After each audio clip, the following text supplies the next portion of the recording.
Habaragani, hello. I am so glad you are here with me today again.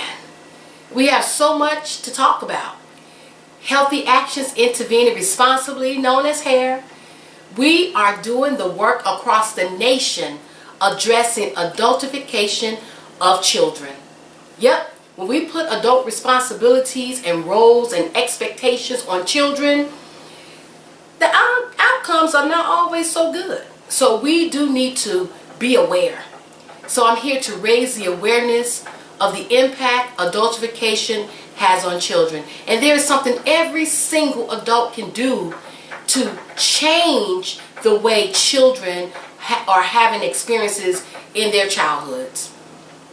We adults, we can certainly change the way we handle, interact with, have expectations of on children, like that is beyond their capacity and is beyond their maturity level. There's something each and every one of us can do.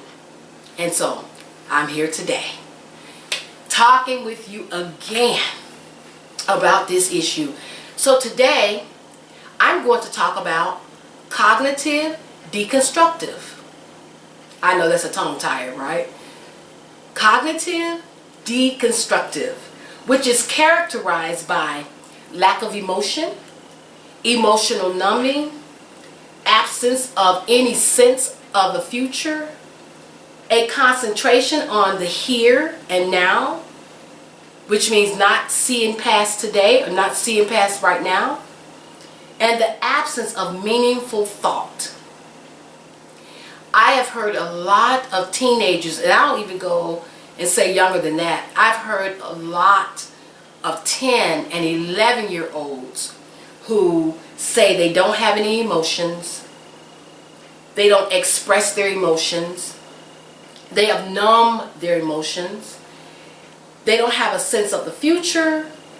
They can only focus on like right here and right now, and they don't have any meaningful thought. And this is something we really need to be concerned about for the sake of our children, their well-being, and our future. We need to be aware of children in our lives, in our homes, in our communities, in our churches, in our schools, in our nations that have entered into cognitive deconstructive. Some of the things that cause them to enter into such a state is toxic stress. Stress from what's happening in their communities, in their neighborhoods, in their schools, in the nation. Toxic stress.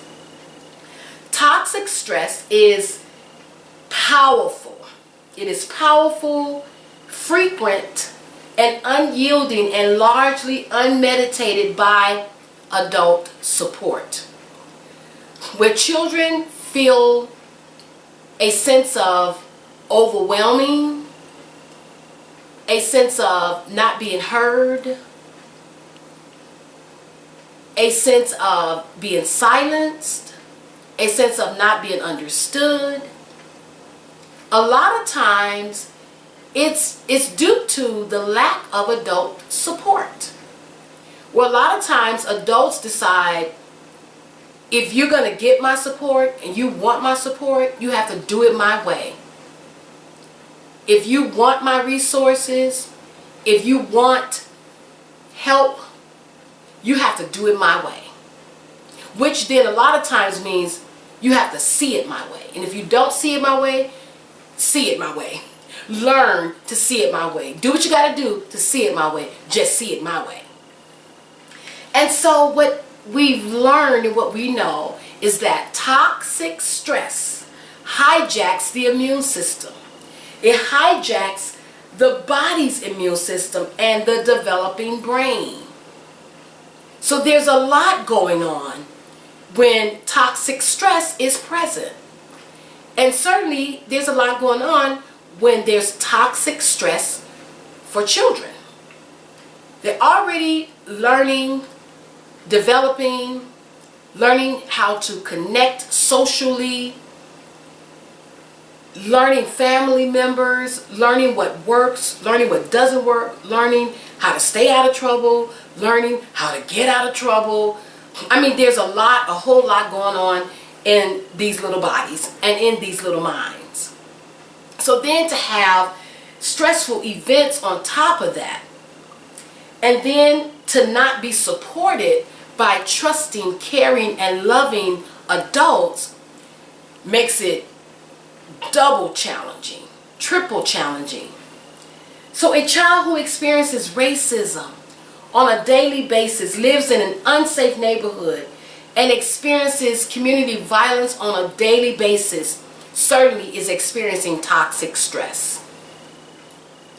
Some of the effects for experiencing this is anxiety, not feeling a sense of relief, maybe not having an appetite, having nightmares, having sleeping disorders,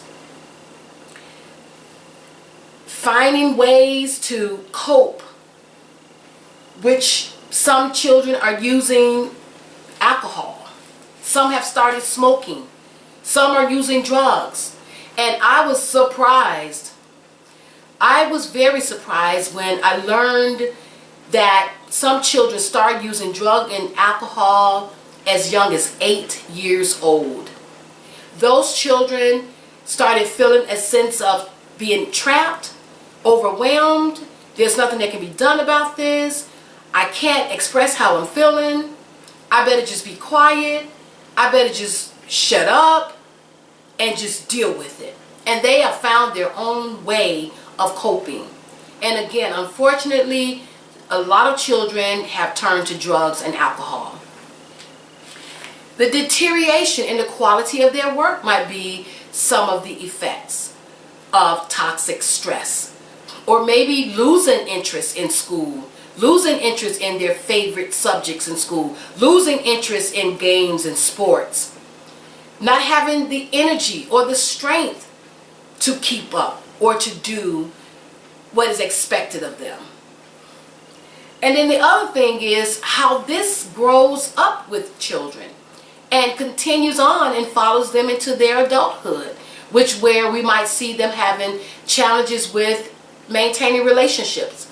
It doesn't have to be an intimate relationship, but just even family relationships. And then also it can show up in their careers, having career problems or being undecisive. So I want to get right to some of the solutions for this. Again, the cognitive deconstructive that people enter into is characterized by emotional numbing or showing and expressing no emotions at all, not even able to identify for themselves exactly how they're feeling. I know a lot of times in the profession of my work as an advocate, we have asked people, so how do you feel? How does this make you feel? And so many times, many of them would say, I don't know. I just don't know. I can't explain how I feel. Many of them have entered into this disassociation, like they have disassociated with themselves and have separated them from themselves as a way of coping and surviving.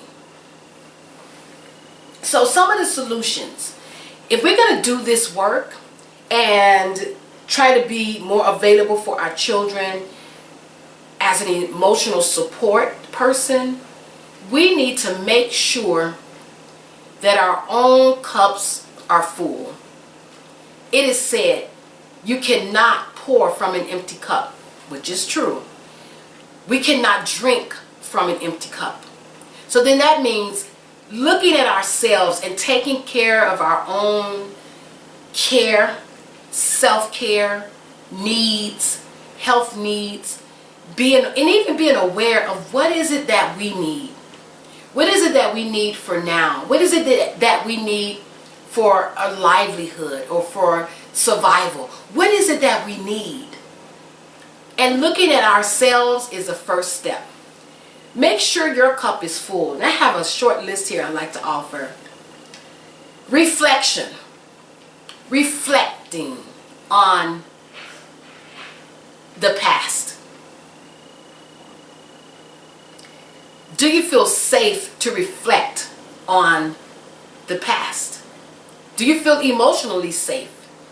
Do you feel emotionally supported? So like really determining where you are. Reflection. What was my own experience like? What was my own childhood like?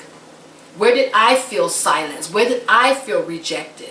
Where did I feel let down or no longer important? Then the next thing is nourishment. Well, before I go to nourishment, let me say this other thing about reflection. Also reflect on how you've come up, out, and overcome. How you've bounced back. The fact that you bounced back. The fact that you survived. The fact that you are here right now means you survived. You made it. So include that in your reflection time. Nourishment. What do you do to nourish yourselves? What do you do to provide your body the nourishment that it needs? Do you know what your body needs? Do you know what nourishment looks like in terms of how long it takes, how much time you take to nourish yourself? That's something to really look at. One thing I have done for myself, I reflected on when I'm preparing for an event or to leave the house or just to do something fun, I can just about know how much time it's going to take for each activity in order for me to get ready for it. So I do my very best to not cut corners in providing myself with nourishment and what I need to be successful in whatever that event or that task or that assignment is. And there are times, yes, I feel like I need to cut corners. I do cut corners. But I've also mapped out what do I do at the point of needing to cut corners. If I no longer have that solid hour for preparing for something, I do one or two things.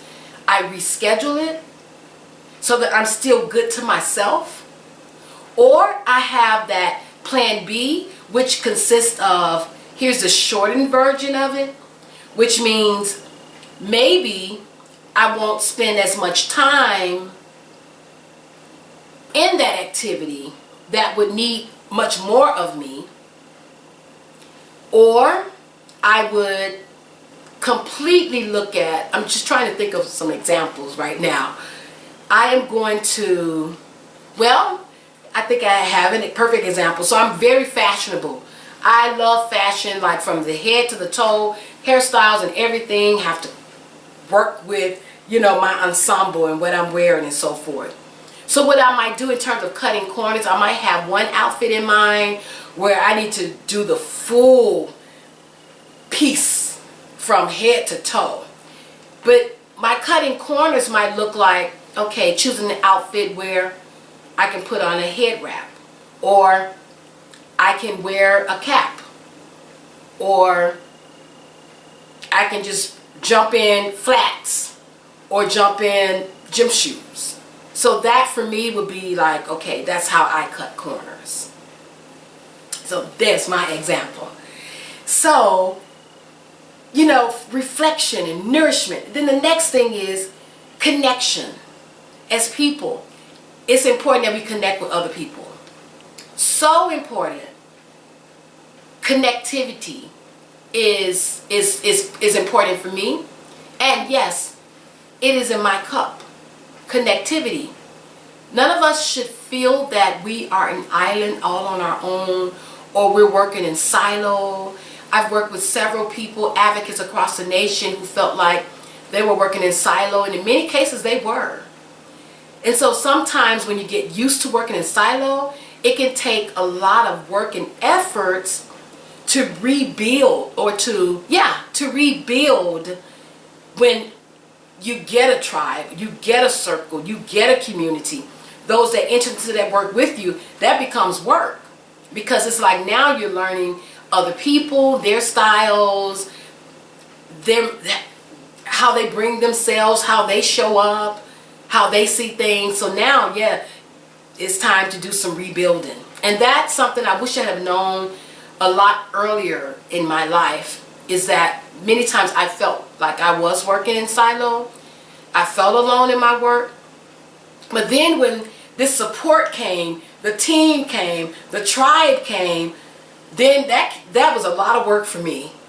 It was even a lot of work for me being my most authentic self, for me defining myself, and for me showing up. Because then when you get into a circle, a tribe of people, and they want you to bring your full self, and they want to get to know you, oh my gosh, when they begin to ask you questions about you and your opinion and your voice and what you want, I tell you, I've had to learn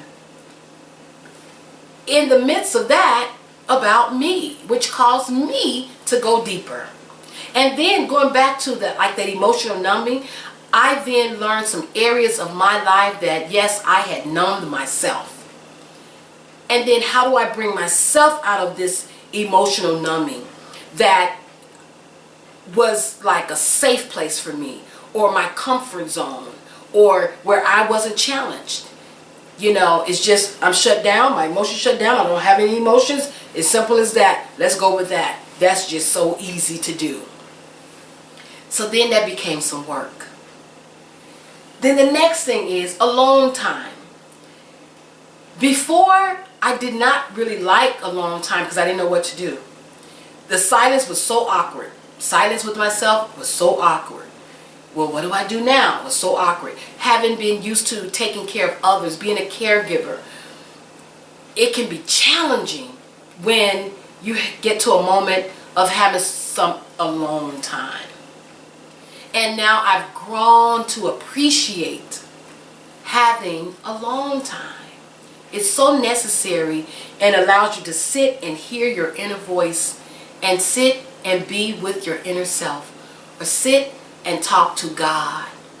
We can also fill our cups with creation and appreciation for creation. You know, sometimes what I do, I go outside and I look at the trees, and I look at the sky, and I look at the clouds, and I look at the grass, the dirt, the ground, having an appreciation for creation. You know what? One time I was looking at a self-care list, and on that list there was hug a tree on the list. Yes, hug a tree. So at first I was like, what is that like? Because I'd never done that. I never even thought about hugging a tree. One time I was outside, I hugged a tree, and I began to think about all the parts and components of a tree. I looked at the leaves, how individual they were. I thought about how deep those roots run deep into the ground. I don't know if you've ever seen a tree turned up, but I have. And so I began to just imagine what those roots look like and how tangled they are. And so that's one thing we can do as well, is have an appreciation and acknowledgement for creation. Another thing is nature. Nature. Those go hand in hand to me when it comes to creation and nature. Certainly we can add human beings to the list of creations. Animals, water, lakes, rivers. Those things to me really help and facilitate like mindfulness. We talk about mindful thinking, meditation. Those are some things that I've used in my own life, and I found them to be really, really helpful and useful for helping to fill my own cup. The other thing is movement. I must admit, a lot of times I have not really been into moving or filling up to it at all. Sometimes the body gets a little stiff. But I remember this one time I was at a workshop. It was a women's empowerment workshop. And the facilitator asked all of us to get up and to stand on our feet. She asked us to begin to just move our bodies to the music. I wasn't really feeling it, I'm being honest. I wasn't feeling that at all. I was comfortable in my chair. But as I began to hear the music and see other women move, I then started moving a little bit. It was small, but I started moving and just paying attention to our bodies, being aware of our bodies, the type of body movements that we have. That's another thing we can do in terms of keeping our cups full, is being aware of how we move as well. You know, and so I sometimes challenge myself to move quite differently, and I learned a lot about me and my own body when it came to the activity that we had for movement. The other thing that is really important in this work that we do in making a plan is partnerships and looking at active collaborations and what those look like. Those are built on trust as well as authenticity, caring for others, even our interest in others is really, really important. Appropriate use of power, not misusing power. Some people really misuse their power in big ways, especially like people in authority. They can certainly misuse power that will cause more harm. Being responsive to requests for help. When others are at the table with us, in partnership with us, in relationships with us, that there are times that they might ask for our help, and that we should also feel a sense of comfort, I would say, a sense of freedom, and a sense of, I'm thinking like, what do I need when it comes to asking for help? Even confidence that you'll be heard when asking for help. Those things are equally important as well. The other thing is sharing information in open and transparent ways. There were times when I was working as a counselor advocate, if there was a situation that I had to report to someone for any reason, I would speak with my program participant about the need to share this information with someone else. It was never a surprise. I never sprung it on them at all, but engaging them in the conversation and helping them to understand why it's important to share this information with someone else. And then some people would say making a report. Then the last thing is inclusive decision making. Goes right along with what I just said. Involving the person. It can be so empowering. It can be so engaging. That can be useful for building trust as well, so that they could gain confidence in the help that you're offering to them, or the service that you're providing to them, is that they can begin to be assured that if there's anything really, really important, you're going to bring them into that information or into that conversation, and that the conversation is open, that the sharing is open, and that it is also transparent. There's nothing worse than feeling like someone has information and you're not sure what they're going to do with it, or you're not sure how they're going to use that information. And very often information, it has been used against people. So we want those that we are concerned about, we love, we're engaging with, we're in relationship with, to be confident and to be sure that we are going to keep them engaged, involved, and share with them at every moment and point that we need to involve someone else. And I feel that that is one of the best ways to build trust in a relationship. So these last two things is that when we're working with people, we should do it from a dignity standpoint. Dignity, which means humanizing. Very, very often people are experiencing a dehumanizing process or processes. And that happens so often in so many different levels and places in people's lives, where they are not treated human. They're not even seen as being human. And that's one way we can utilize the dignity framework, is the humanizing processes. I'm just going to give you a couple of them. Well, maybe I'm going to give you more than a couple, because this is really important, and I am so appreciative to have your attention and your time right now. And I want it to be practical for your own journey, your own life, your own relationships as well. So everyone in the household should feel worthy. That's what dignity is. That's what dignity means, is that everyone, from the smallest, youngest person in the household to the oldest, should feel worthy and should be treated as such.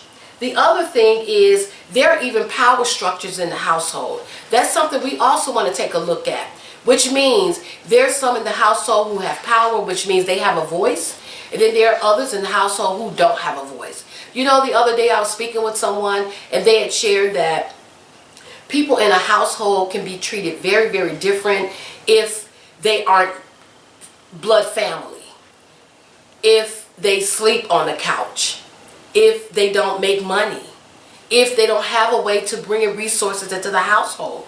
Very, very often people are looked at as not having a voice, not being important, not being worthy, not being significant, and not having power at all.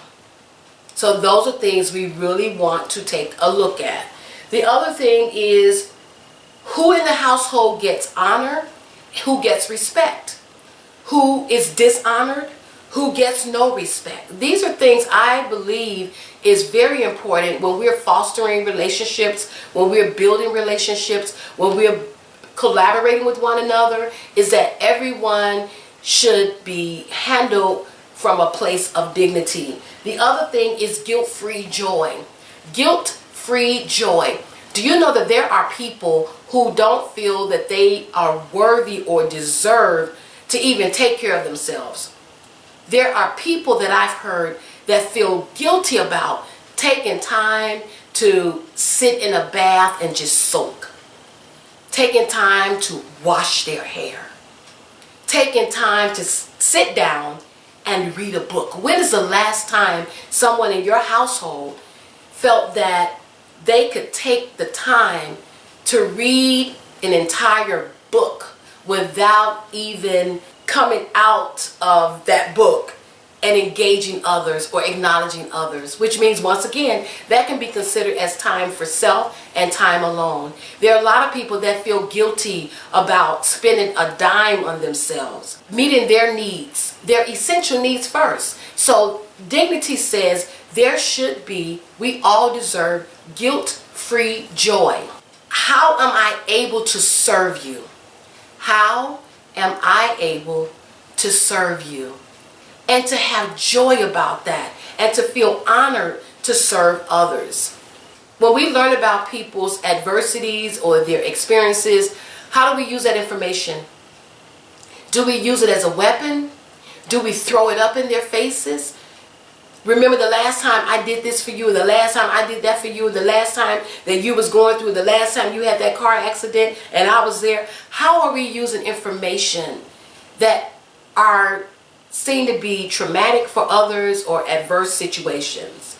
So we want to be mindful of how we use information that people might confide in us with. Parents don't always have the same resources as other parents. A lot of times we look at parents as, you should be able to do this, you should be able to do that. I don't know why you aren't taking care of this. I don't know why you do things that way. And a lot of times that's based on our own experiences, not even thinking about or realizing that not all people have the same resources. Not all parents have the resources. Here's another thing about resources. Some children have 4 grandparents and a bonus. I hear a lot about having a bonus parent, a bonus father, a bonus mother. Well, there could be bonus grandparents as well. Just as that's true for some children, there are some children that have 2 grandparents, 1 grandparent, and there are children that have no grandparents, which once again means resources. We don't all have equal resources. The other thing is humanity. Validate the experience. We can do that. On a humanistic level, we can validate one another's experiences.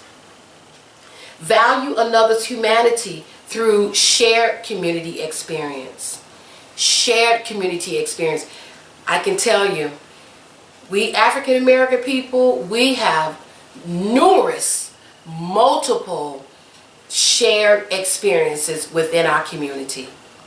where we experience a lot of harm together. We experience a lot of wins together as well. A lot of joys together, such as maybe a community garden where community members might come together and celebrate that.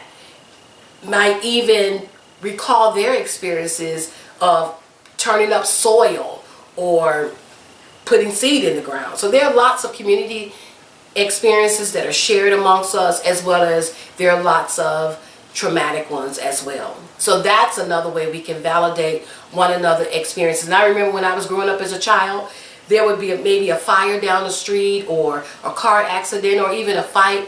The whole entire community would come outside. It didn't matter what time of day it was. It could be wee hours in the morning. The community comes outside and shows up and has a presence. And then the last thing is liberation versus oppression. Looking at what that looks like in our daily lives. I would even say starting with yourself. Are you living a life based on liberation, freedom, freedom to speak, to share your experiences, to share your thoughts? Or are you living and experiencing oppression on a daily basis? You know what? One of my family members taught me the sign language for oppression. I'll never forget it. So what she showed me is to do your hand like this. So I'm going to ask you to do it with me. Do your hand like this. Take your other hand, and that's the sign of oppression. It's keeping one down. And there's so many people in our society, in our families, in our homes, relationships, our nation, that is experiencing oppression. And the very moment many try to lift themselves up, as so many times I'll hear people say, pull yourself up by your bootstraps. Well, there are lots of people who are trying to pull themselves up, but guess what? Oppression still exists. Oppression is still alive. Oppression is still very, very real. So therefore, we can examine people that we love, their lives, and look at if they are living and experiencing a life of liberty or oppression. And there's some, the moment that they begin or continue on a road of liberation, unfortunately something or some system or some person in authority comes along and does this again. So let's take a look at that and what dignity really looks like for all of us. My last thing, I learned this word, an African word, Ubuntu. Ubuntu. Say that with me. Ubuntu. That word means humanity towards others. I am because we are. I am because we are. So I appreciate you listening to this episode of Healthy Actions Intervening Responsibly, known as HAIR. The one thing I'll tell you about Ubuntu. They believe each person is good. Yet sometimes we make mistakes, which is really a cry for help. They unite us in a ritual to encourage the person to reconnect with his true nature. The belief is that unity and affirmation have more power to change behavior than to shame and punish. This is known as Ubuntu, which means humanity towards others. Ooh, don't you just love that?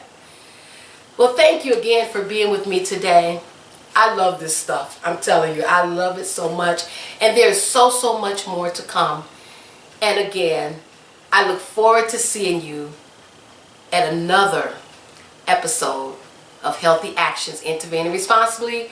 And you already know, known as Hair. I'm Jacqueline, I'm the founder, and I have been your host.